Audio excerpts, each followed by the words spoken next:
attending today's webinar, New Synchronization Requirements for 4G Backhaul and Fronthaul, sponsored by VX. Before we begin, I wanted to cover a few housekeeping items. On the right-hand side of your screen is the Q&A. If you have any questions during the webcast, you can type your question into the Q&A box and submit your questions to our speakers. All questions will be captured, so if we don't get to answer you, we may follow up by email. At the bottom of your audience console are multiple application widgets you can use. If you have any technical difficulties, please click on the yellow help widget with a question mark. Here you can find answers to common questions. A copy of today's slide deck and a copy of the white paper is available for download in the green resource list widget. Towards the end of today's presentation, we'll ask for your feedback. A survey will pop open on your screen and will only take a minute to complete. Your feedback is extremely helpful. An on-demand version of the webcast will be available approximately one day after the event and can be accessed using the same audience link that was sent to you earlier today. I'd now like to turn the event over to Heavy Reading Senior Analyst Patrick Donegan. Patrick? Thanks very much, Alison. So welcome everybody to today's webinar. I'm going to just push to the next slide here. And this is me. This is myself and also my guest. That's me on the left there. And my guest today is Carl Goldschmidt. Carl is Vice President of Sales for North America for VX. Good morning, good afternoon, Carl. How are you today? Good morning, Patrick. I'm doing well, thank you. Great stuff. Well, let me get the proceedings underway with my first part of the presentation. Where are we at today in the mobile data landscape? Well, right in the thick of a profound transformation, I'd suggest. At some point in the next 18 months or so, smartphones will become the predominant mobile device used by people throughout the world. Obviously, advanced countries are already there, but worldwide we're going to get there at some point in the next, during the course of 2016, which is pretty phenomenal. We're seeing 750 or so megabytes average smartphone consumption per month, heading for a gigabit average per month. For those of us that remember the first GPRS handsets with a 9.6 kilobit time slot, this is heady stuff. And of course, with the growth in machine-to-machine deployments and the Internet of Things, we're intent on connecting hundreds of millions, many billions of machines to the network to enhance our productivity and improve our lives. So as the operators look out at the demands that are going to be placed on the network over the next 4 or 5 years, it's pretty hard to overstate the nature of the challenge. You can pile on additional capacity in the core and in the transport network. That's pretty easy, much as it is in the wireline network. But when it comes to the radio interface, the available spectrum and how you use it, that's a much more sophisticated art form, a whole different ball game. Getting that right over the next few years is going to be critical to the success of these companies.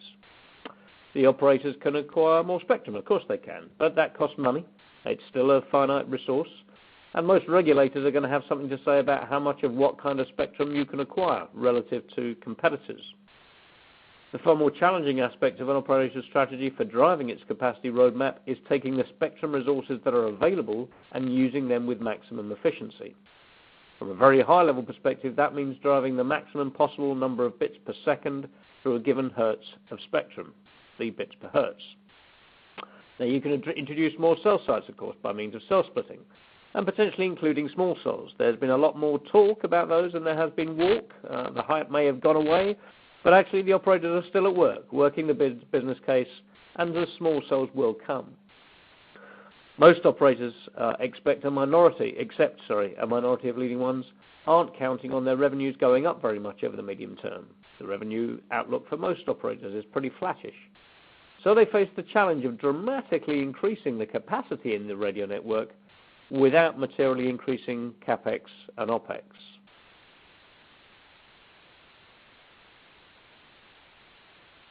Let's look at some of the options, some of the tools that are becoming available to the operator with both LTE and LTE-Advanced. Some operators are already using their TD-LTE spectrum. And by the way, that's not just the sort of original pioneers of TD-LTE in China and India. It's operators like Optus in Australia, Megafon in Russia, STC and Mobile in Saudi Arabia, as well as Sprint in the US, of course. A lot of other operators will bring their 2D LTE spectrum online over the next 2 or 3 years to add capacity to their LTE FDD networks.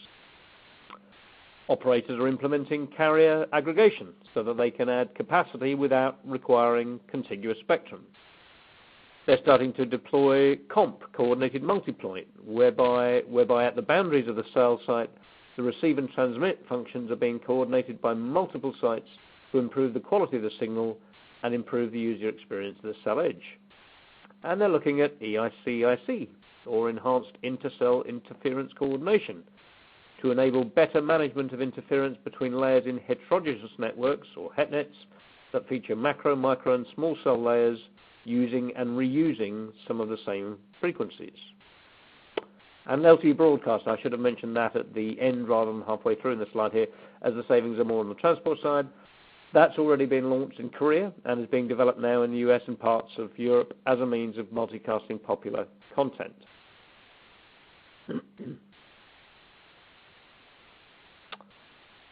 Another option, another tool in the kit bag, as it were, is the so-called C-RAN, whereby you're essentially splitting the base station, deploying concentrated or centralized pools of baseband resources, and then distributing separate RF heads or remote radio units to save on OPEX and get greater deployment flexibility. As shown in this slide, we can think in terms of 4 primary types of C-RAN. What we call centralized RAN, in which, as I mentioned, the BBU resources serve remote radio units. Distributed RAN, in which the BBU serves RRUs deployed for small cell coverage or capacity. This will typically be in addition to that same BBU pool serving RRUs deployed for macro or micro, rather than separate from that. Cloud RAN, in which potentially hundreds of RRUs share the same pool of BBU resources, as compared with maybe a handful of RRUs sharing the same BBU, according to many of today's C-RAN models. And the virtualized RAN, in which the BBU is built on commercial off-the-shelf hardware rather than on a RAN vendor's proprietary hardware. There's also a fifth, by the way, where some of the lower baseband functions are actually deployed with the RF heads, leaving just the higher layer baseband to be centralized, which is an interesting proposition, but that's still a way off in terms of being readied for commercial deployment. So I've described the challenges that the operators face. I've described what is a menu of options that are available to the operator. It's obviously an a la carte menu. No operator is going to leverage all of these techniques, still less deploy all of them together anytime soon. But they will deploy many of them, one by one, according to their own roadmap and according to their own objectives. A reminder, by the way, that as Alison said at the introduction, we do have a white paper that accompanies this webinar. It's available for download from your screens. What I'm going to do now is hand over to Carl from VX, and Carl's going to talk a little bit more about some of the performance challenges that arise as you deploy some of these new capabilities and how the operator can stay on top of those performance challenges. So Carl, over to you. Thank you very much, Patrick. So Patrick has done a pretty good job at outlining what has led us up to where we are now. What I'd like to do is take some time to talk about the ramifications of those changes, those rapid changes that are evolving in that network. And what I want to begin with is to talk about what has happened to the backhaul network in the cellular environment. We've seen a steady migration from TDM to IP, the transition from 1G to 3G and now to 4G shows the evolution of the backhaul requirements from a TDM, primarily TDM interface, to a purely IP interface. Now, while the reality is that the rapid increase in backhaul bandwidth requirements that were the result of a dramatic increase in data usage would have necessitated the migration to a more cost-effective and scalable solution like IP anyway, it should be noted that this migration to an all-IP backhaul has created a need to address how we distribute and what we distribute in the way of synchronization. The new 4G technologies not only disrupted the method of synchronization distribution, But it's also added some new requirements and increased the need for accuracy. So as Patrick did a fine job earlier in the presentation in identifying some of those 4G technologies that include LTE, FTD, LTE, TDD, we see that both of those require some level of synchronization transfer. LTE, FTD, which is most widely deployed in the U.S., requires frequency synchronization. LTE, TDD, deployed predominantly outside the U.S., but will likely occur in the U.S. as well, requires both frequency and phase synchronization. And LTE-Advanced introduces some innovative radio features that allow us to increase the spectral efficiency by interference coordination and multi-point connections. These technologies allow for reusing spectrum and the addition of low-power cells or small cells within a macro cell, which effectively improves coverage and cell capacity. This, however, does not come without a cost. Intercell communication will need to be more stringent with the control of both delay and delay variation, that is latency and jitter. And secondly, and more importantly at this point in the presentation, the mobile backhaul network must be capable of distributing phase and time information in a much more accurate fashion.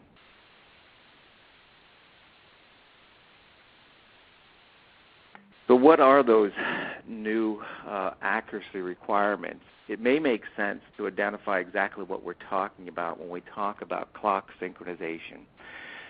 Generally, we can talk about clock synchronization in three different terms.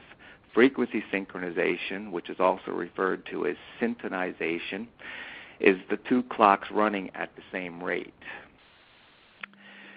Phase synchronization, which is two synchronized clocks or frequency-aligned clocks that are also aligned in phase. We can think of that as the equivalent of clapping in unison, for instance. And then we have time synchronization, which is getting the clocks to agree on the correct time of day, or TOD. Prior to LTE TDD rollout or LTE-A or advanced features, only carriers with CDMA 2000 deployments, i.e. the U.S. carriers and a few international carriers, had any experience at all with phase synchronization. And they were delivering it predominantly with GPS in a network which was predominantly a macro cell deployment. Now with LTE TDD and LTE Advanced features mostly related to small cell deployments, the phase requirements are much more stringent, and the ability to deliver this exclusively with a GPS deployment is much, much more difficult due to line of sight, very small and remote deployments, cost, and things along those lines. So we need to take a look at how we provide these new synchronization requirements. The methods identified on the slide here talk about the various ways that we can do that. We have our traditional, back in our 1G days, the traditional and legacy TDM methodologies that allow the transfer of synchronization through the line encoding itself, which was a positive, but it was limited to frequency synchronization only and no longer a viable option in an all-packet network. And lastly, it's not scalable as the backhaul requirements continue to increase with increased data usage.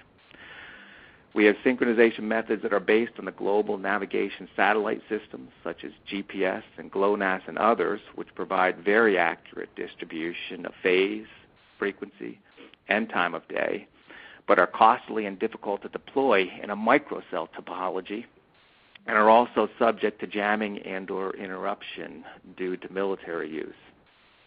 Sync-E is an interesting choice in that, like TDM solutions, it also allows the synchronization information to be carried within the signal itself, making it more resistant to network impairments, but it also suffers in the same way TDM solutions do, in the sense that it can only deliver a frequency sync and cannot deliver phase or time of day.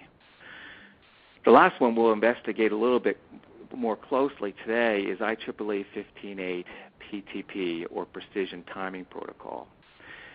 1588 has the ability to deliver frequency, phase, and time of delivery, and it does this by transferring this information between master and slave clocks using timing packets. The primary downside of 1588 is that its ability to deliver accurate synchronization information is relative to the network conditions that the packets are actually flowing on. In other words, impairments in the network will affect the ability for us to accurately recover the clocking information we desire.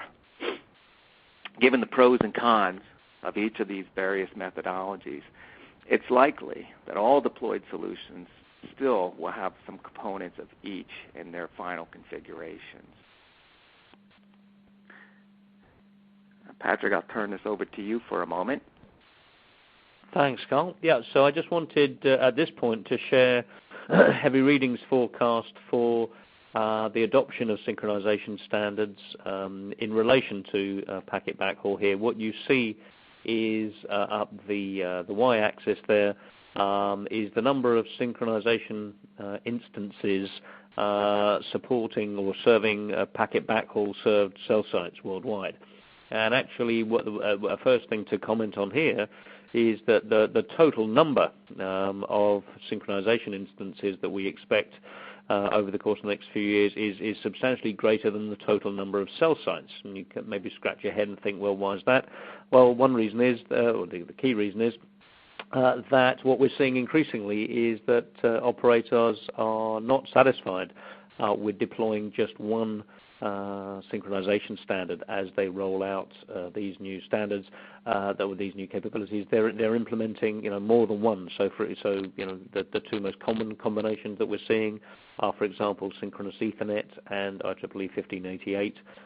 The one providing frequency sync, the latter providing phase.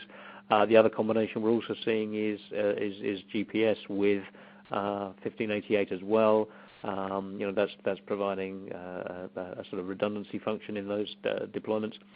So this is an interesting chart in terms of if you look at the green line, which is the number of packet backhaul sites which are served by DS1s or E1s. We see that flattening off and declining. Again, don't sort of scratch your head and think, hang on, I thought this was packet. How can we have DS1 still there? We have E1 still in place in hybrid deployments of packet backhaul where there's both TDM and Ethernet or IP backhaul at the same site, where operators are not yet migrating to full packet. And the other thing to notice is obviously our expectations of the rise of all three major standards there: Synchronous Ethernet, IEEE 1588 in blue and red, and GPS and other GNS systems, as Carl mentioned, in pink and the magenta. We're expecting all three of those standards to see very substantial adoption over the next few years as the operators adopt these new standards. So with that, back to you, Carl. Thank you very much, Patrick. Yeah, so as you can see, some combination of the various synchronization transferring methodologies are likely to be a final solution. Let's focus for a moment on 1588 as a methodology of transferring both frequency and phase synchronization in the backhaul network. As indicated previously, what we are doing in 1588 is we are transferring the frequency and phase information from the grandmaster or a master clock identified on the left-hand side of your display over to a slave clock that is going to be located at the cell site. That information is transferred in packets that carry this information on the same backhaul network that is carrying the data in both directions. That is the data that's coming from the UE or the phones, and the data that's coming from the evolved packet network or the internet, if you will, back toward those phones. As you can see, while it's a relatively efficient way of doing things, utilizing the existing backhaul already in place, the problem that we run into here, among other things, is that the packets themselves will experience the same degradation associated with impairments in that network. So what's required, if we're going to use a 1588 solution, is that we have to be able to accurately measure and control PDV, or packet delay variation, which is packet jitter, as well as pay attention to what the topology of that network looks like. That is what I will refer to as the symmetry of that network. Depending on the topology of a network, we may have a difference in speeds in both the uplink and the downlink, that is the downstream and the upstream connection. Or what we will also find is that the asymmetrical nature of data flow, that is, the data typically flows from the network to the air interface and not in the other direction, and that asymmetry will create some asymmetrical characteristics of even things like our packet delay variation. So all of those things need to be taken into consideration if we're going to be using 1588 as a viable solution for transferring accurate phase and frequency information from the network itself to the cell sites.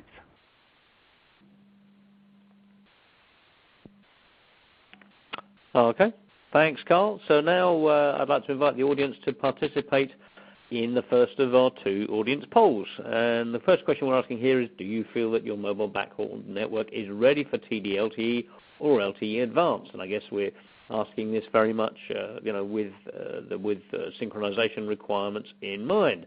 Very simply, we've got some simple options here. Yep, are you absolutely ready? Are you probably ready but not quite sure? Do you not know? That's okay if you don't. Or are you absolutely not comfortable that you're ready and you're actually quite concerned about it? Let's see what you guys have to say about that. I'm just going to take a little look at what the results are. So what do we see there? Well, what I'm seeing, and I'm going to push it to the audience in just a second. Well, nobody's into. Ooh, okay. Here's the finding here. From what I can see here, let's push this to the audience then. No, there's a lot of discomfort about this. Only 11%. I see a lot of uncertainty. Oh yeah, 11% of people are saying they're absolutely confident that their network is ready, their backhaul network is ready. The other splits are probably not sure. Don't know, no, not at all. So there's 20% of folks who are really worried. I'm going to say 60 odd percent, 60, 70% of folks who don't have the kind of absolute confidence that they require. And 20% of the folks that are really uncomfortable. So, Carl, is that a surprise to you? Well, it's a little bit surprising. I think that it's somewhat indicative of an uncertainty as to how to actually verify that we're actually ready, and perhaps it's somewhat indicative of where we're at with deployment of things like LTE-Advanced, at least here in the U.S., which is what's going to drive some of these needs a bit further than the current LTE deployment. No, I agree. That's absolutely right. Let's then move on to the next slide, Carl. Back to you. Sure. Why don't we dig in a little bit and talk about take a little bit of the uncertainty out of what's needed to actually test the mobile backhaul. So what we need to do, as stated earlier, the packet delay variation, or PDV, is a critical parameter to measure to ensure the stable clock recovery.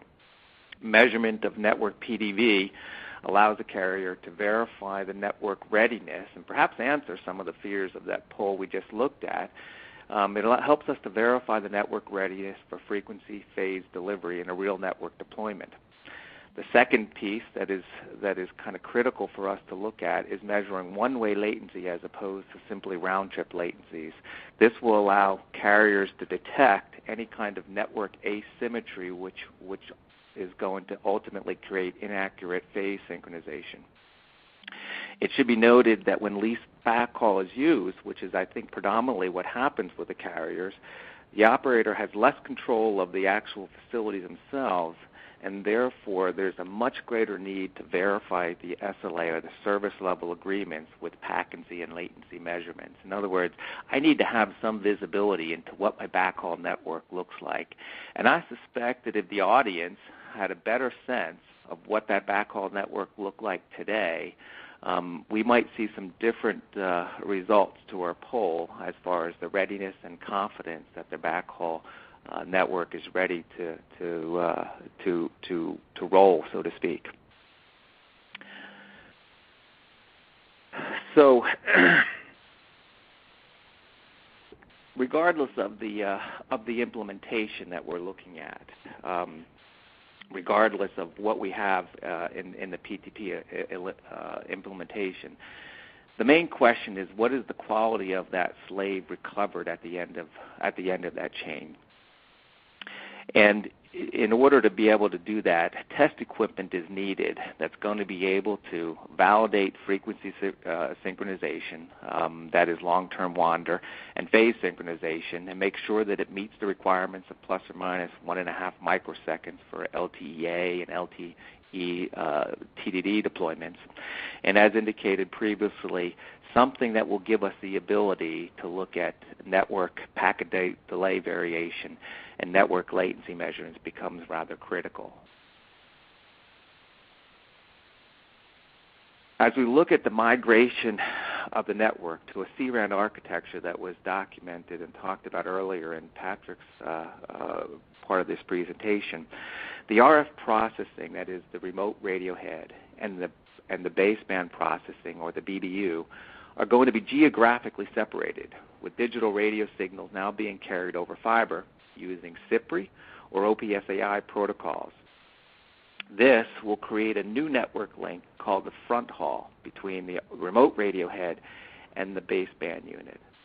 The benefits derived from this architecture are numerous, but they include less processing and power requirements at the cell site itself.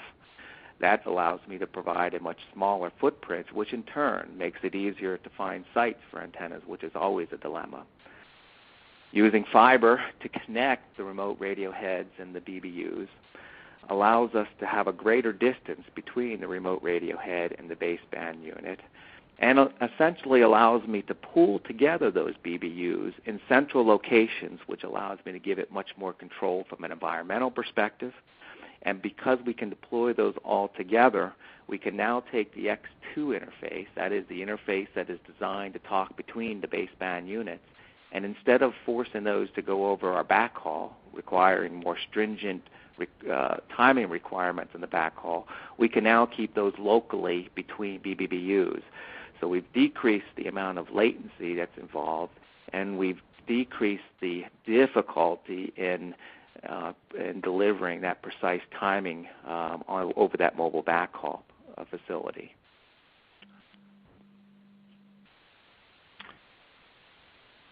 The other huge benefit that's derived from repartitioning of the radio access network, or the RAN, is that it relaxes the backhaul requirements by pooling these functions in centralized sites as opposed to requiring this to be done at each antenna site. So you need to let that sink in a little bit.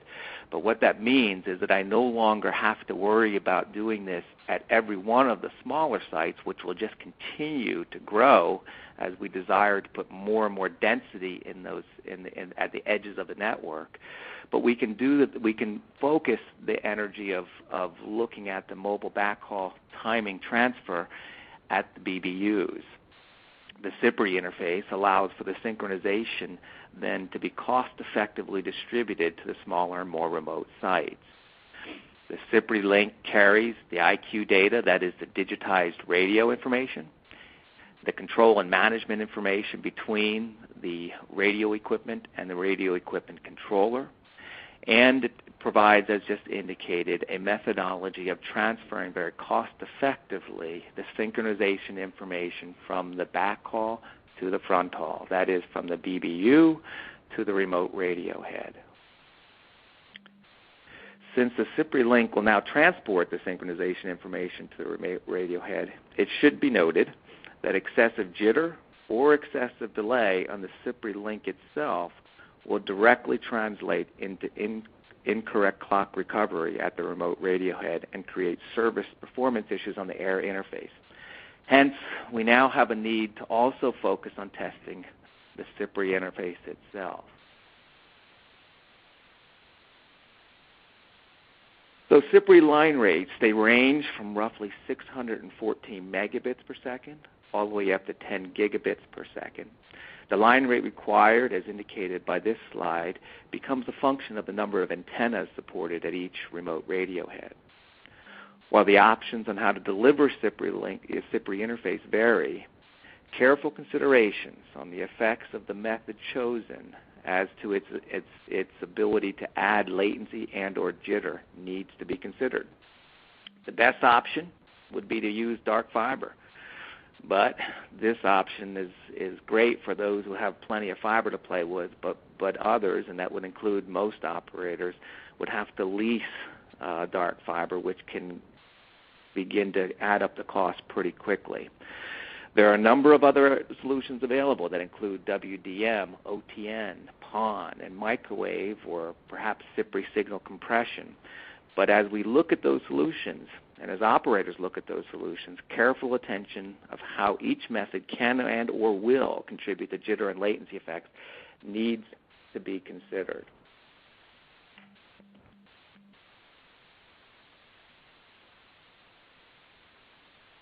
So the total latency, there's two requirements in that Fronthaul requirement that we have to pay attention to. One is latency and the other is jitter and link delay. The total latency that the radio signal can tolerate will include the latency of the Fronthaul as well as the processing time required in the radio equipment and the radio equipment controller. Now, we can't control what the processing times look like in the RE and the REC, but we can control, and we do limit, the amount of delay that can be contributed by the Fronthaul facility itself, that is the CPRI link. Because we're talking about fiber, what really defines the delay will be distance. And so the total round-trip delay budget allocated for a Fronthaul is 100 to 200 microseconds, which translates into a distance limitation of roughly 40 kilometers. Now, it ought to be noted as well is if we want to get a full 40 kilometers of distance between the BBU and the remote radio head, we have to take into consideration what other additional processing delays are being entered into my CPRI link based on the topology or the transmission mode we've chosen to transmit that CPRI link. That is, if we have active components, OTN, compression, that will begin to limit the distance that we can actually transmit.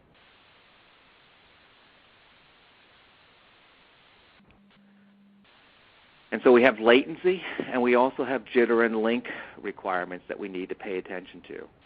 As discussed previously, the CPRI link provides for a cost-effective method of transferring synchronization, both frequency and phase, to the remote radio head and relaxes the requirements to have to deploy GPS antennas, boundary clocks, and such to these smaller and more remote sites. The clock used in the remote radio head is extracted from the CPRI signal bit stream, and the quality of this clock will be dependent on two pieces. It will be dependent on the quality of the signal input at the BBU. When we think about that for a moment, what that underscores is, if we go back to earlier on display, this underscores the need to fully test the clock that is recovered at the BBU. If we think about it, the CPRI link is a physical link between the BBU and the remote radio head. If I haven't input a good clock signal into that CPRI link at the BBU, we can't expect the CPRI link to do anything to improve that. The old adage of garbage in and garbage out applies here. If we don't test and make sure that we have a good signal at the BBU, we can't make it better by the time it reaches the remote radio head.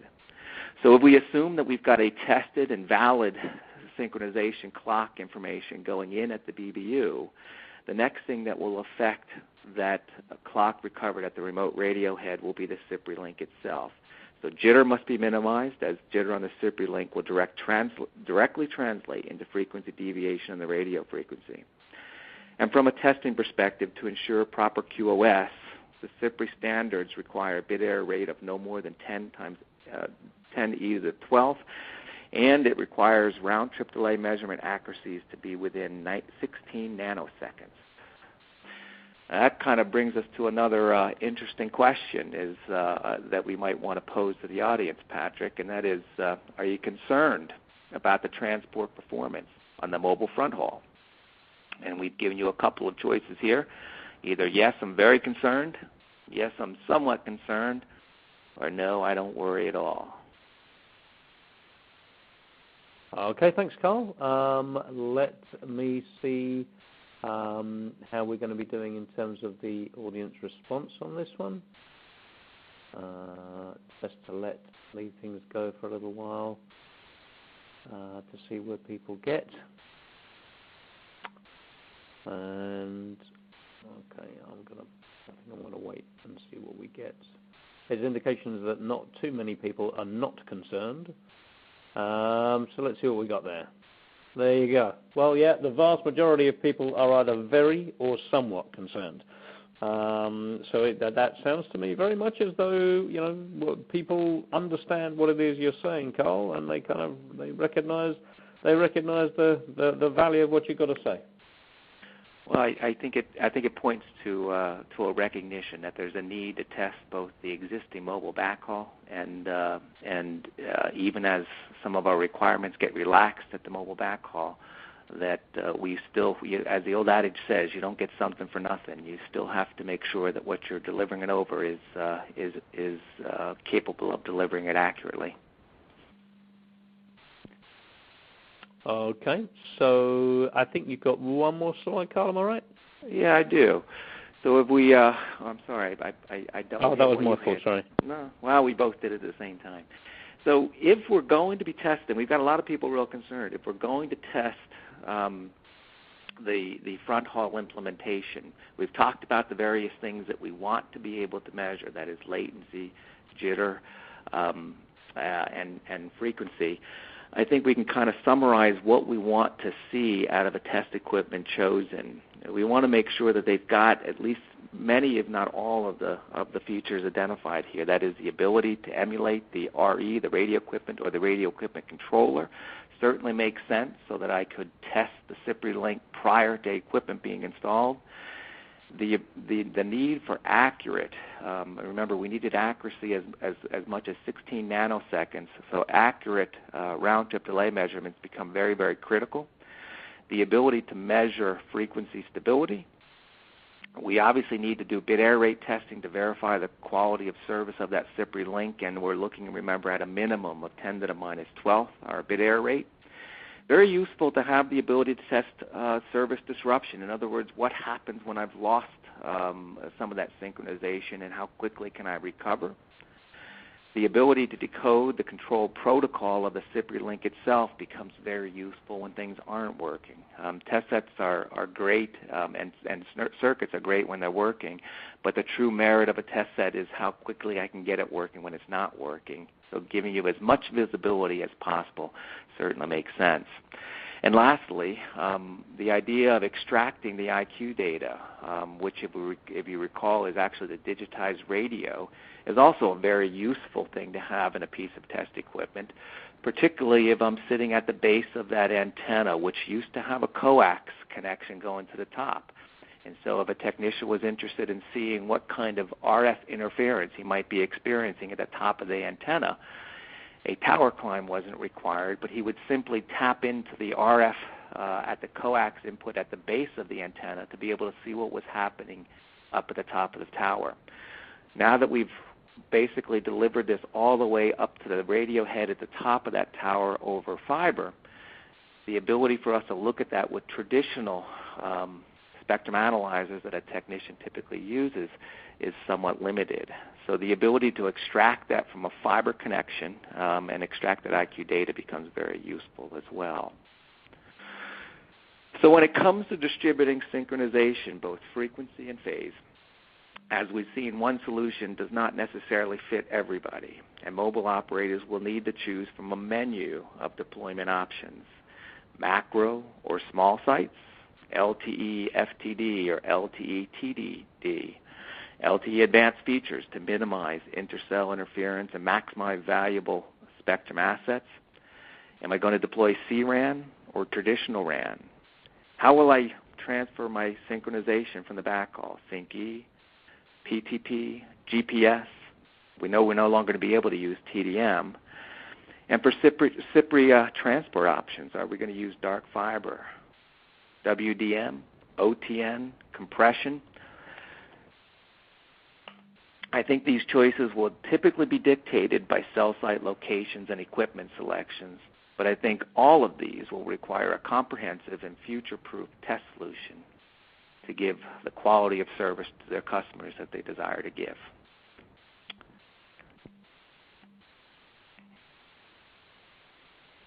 All right, I'll hand it back to you, Patrick. Thanks very much indeed. Let's then move to our questions. Before we do, let me invite our audience to complete the survey I've just pushed out to you. You'd be surprised, they are actually very useful. We do take them very seriously. They do provide us with a useful gauge of how we're doing with these things. So we do have a bunch of questions here, and I'm going to go right to the very top of them, Carl. The first one, right at the very top there, it's asking what are the options to deliver phase synchronization to a cluster of cell sites of which some use the mobile operator's backhaul and others use a third-party fixed operator's backhaul. Now, I'm not entirely convinced that I recognize that scenario, but hey, why don't we see if you do? Well, I think the question is really talking about, how do we deliver phase information? And if we go back to one of our earlier slides and we look at the various solutions for doing so, the only options available for delivering phase to the edge is GPS or 1588. So at the end of the day, what we really want to be able to do, I believe, is be able to test the ability to test that stuff in the backhaul network. How do I say this? I think we want to be able to enforce a service level agreement, first of all, from the mobile backhaul, so that we can verify that what's actually being received at the BBU can get transmitted effectively to the edge. Okay, there's one coming a little way down. I'll take a crack at here. A few down, the gentleman's asking, can you characterize the regional differences between synchronization adoptions? I guess my own input on that would be that in the US we're seeing, more or less nothing but GPS. I think would be, with one or two minor exceptions. It's a very GPS-oriented market. Not seeing a great deal of either Sync-E or 1588 on the part of the wireless networks, the mobile networks. Different picture in Europe, where we're seeing much more of both Sync-E and 1588. And in Asia, I think a kind of mix of, I would say all three would probably be my point there. Did you want to add anything to that at all, Carl? No, I think that's pretty fair to say. I think what you have to look at, each one of the methodologies offers pros and cons. And if you recall, one of the challenges with Sync-E is the ability for it to actually deliver something beyond frequency. And secondly, it requires... and the other part to keep in mind is that it does require Sync-E-enabled devices at all pieces where you want to be Sync-E. Right. So it's a costly, way of deploying synchronization. Yeah. Okay. So I want to take the one that's two down now, and this gentleman is asking, in the Fronthaul, how do you test RF interference now that the signal is digital? I think you've gone over that already, but why don't you go that in more detail? I'm trying to. Oh, where it is? I'm not sure where I see that one, but that's the second one down, Carl. Second one down. In the Fronthaul, how do we test RF interference now that the signal is digital? Yes, thank you. Well, that's, as I indicated, that does the digitization of the radio interface itself, and fiber being all the way up the antenna does present some dilemmas. So one of the things that we look for is a piece of test gear that has the ability to demodulate or decode the IQ data found in the CPRI link itself. If I can demodulate or decode that IQ data, I have the ability to effectively look at what the radio is seeing in the air down at the bottom of the tower. The other alternative, obviously, is a very costly tower climb, which is not desirable. But I think what that highlights, Patrick, to a certain extent, is that every one of these advances comes at a cost. And so as we look at these at the pros and the positives of each one of these advances, we have to kind of pay attention to what some of those cons are and how to address those. Mm-hmm. So I guess what it means is that not only is a network and the technology to deliver the services desired increasing and evolving, I think we see a need for test equipment to evolve as well. Yes, indeed, sure. A question asked, the next question is asking, what's the difference between CPRI and OBSAI Fronthaul standards? I assume the performance is somewhat similar. It's just that different vendors support the two. That's my 2 cents. I may be wrong. Am I, Carl? I think that's fair to say as well. I think just speaking from a U.S. perspective, which is where I spend the majority of my time, what we found deployed almost ubiquitously across the network is CPRI as opposed to OBSAI. And I think we may see some other things around the world. I think the critical piece, once again, as we talk about what does it mean to me, is that testing solutions that I consider should have the ability to support both CPRI and OBSAI. Mm-hmm. Yeah, that would figure.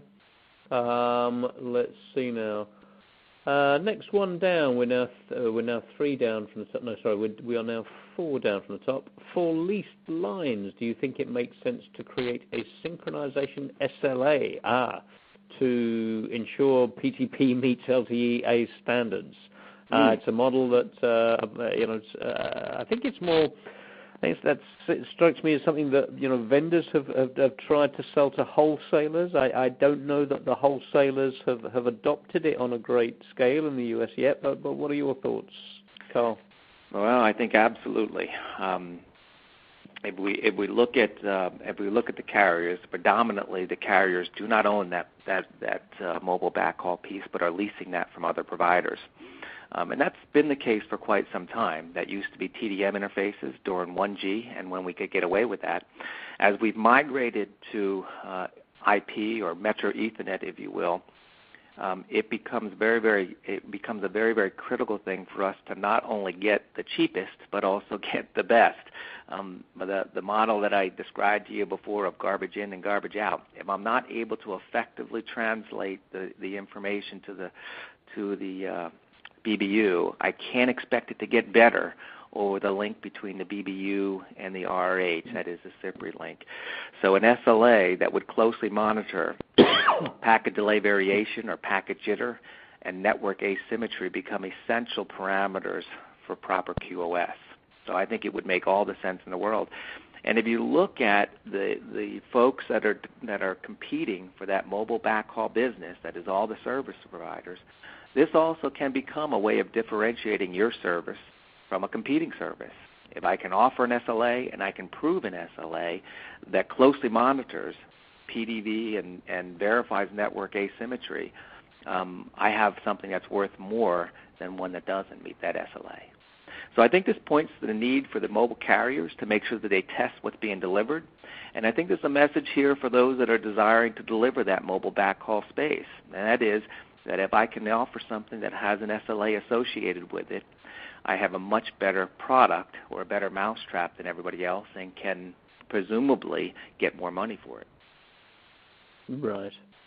And you've got a gentleman who's asking a deep and dirty product question to you here, Carl. We got where are we now? I'm going a few down, 5 or 6, I think maybe 7. And what's this question? Wait a minute, I had it a second ago. What was this gentleman asking? Wait a second. Oh, I thought I saw a question a minute ago. I didn't. Mistaken in some way. Let's see now. Let's continue to go down. We've already talked about the regional issues. This gentleman is asking here, is asymmetry testing important? How is it done?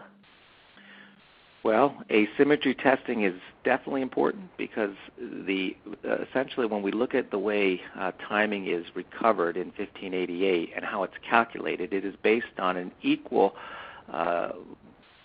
distribution of delay that is found in a round-trip delay measurement. So in other words, it takes the round-trip delay measurement and just cuts it in half. If there is asymmetry in that delay measurement, i.e. it takes longer in one direction or the other based on either topology or on congestion that's encountered, then what I wind up with is some inaccuracies in the clock recovered. So there are a couple different methodologies that we can look at for asymmetry, for testing for asymmetry, but the most obvious one is to migrate away from a simple round-trip delay measurement and look at doing one-way delay measurements. A one-way delay measurement is clearly a little bit more difficult to do because what it requires, once again, we're on a timing seminar here, once again what it requires is test sets at either end of the link to be synchronized in time so that we can measure precisely the amount of time from one location to another. If that location was in the same lab, that would be relatively easy to use because we could use the same test set to do so. If we are separated by 40 kilometers, for instance, then it would require us to have a test set at both locations. And so what we will do is we will have them both synchronized, usually via GPS, to the same clock source so that we can get a reference to measure a one-way delay. An interesting feature of test sets in order to accommodate that is to have an atomic clock built into it as well as a GPS clock so that where GPS is not readily available, which is often the case for some of the remote radio heads, the test set itself can stay slaved to the GPS clock for long periods of time. So there's a couple ways of skinning that cat, Patrick. Okay. I'm going to take another one here, and it's about, I'm going to say it's about 10 down, I think, something like that. It starts if telco are upgrading to CRAN. And there are actually a couple of questions here within the question sets that we have that are talking about, okay, ideally you would want dark fiber, but frequently you can't get that. So what are the additional challenges to monitoring the Fronthaul CPRI link if you're using one of the switch services, or if you're using whether it be WDM, DWDM, or OTN, or one of the other DMs? They must pose additional challenges. Do you want to recap on those? Well, so let me see if I understand the question. So if we're now going to use a CPRI link between the remote radio head and the BBU, and we're going to lease. I'm trying to understand the question. If we're going to lease that facility, or if we're going to use DWDM, Well, I guess really what the gentleman's asking, in my interpretation anyway, is what is the impact of having to? There's obviously an impact on of using a DWDM or OTN network. Yeah, what impact does that have on the performance and on the need to test for it on the Fronthaul? Primarily, the primary piece that you're going to have to deal with there is latency. So, and latency here, we're talking about just total latency. If you recall before, we have some strict latency requirements associated with handoffs and retransmissions and things along those lines that happen on the RF interface. And they get translated all the way back to the BBU because that's where that coordination is done. That's where the limitations of 40 kilometers come in when we talk about the length of fiber that can connect a BBU and a remote radio head. That 40 kilometers becomes a max based on the budget allocated for that total latency accepted, which is 100 to 200 microseconds. Now, that assumes something like dark fiber, where the only contribution to latency is distance, physical. But if we add processing to that through DWDM, OTN, or other methodologies, including one that we didn't really touch on, such as compressing CPRI so that I can get more on a given fiber, we have to recognize that has the ability to add latency to that. So what we have to do at that point is we have to always remain within that latency budget. So everything that I use up in the sense of processing delay needs to be made up in the sense of distance. Does that make sense? Absolutely, sure does. Yeah, so we're still going to be Okay, measuring. well, I think we're still going to be measuring round-trip delay, and as long as we're measuring that round-trip delay with everything in the middle over the transport being used, then we just need to make sure that we stay within our latency budget. Sorry to cut you off, Patrick. Not at all. No, I think with that we've come up to the hour. I think we're out of questions. So I think from Carl and myself, thanks very much to everybody for participating today. It's been a great session. Thanks very much, and have a good rest of your day.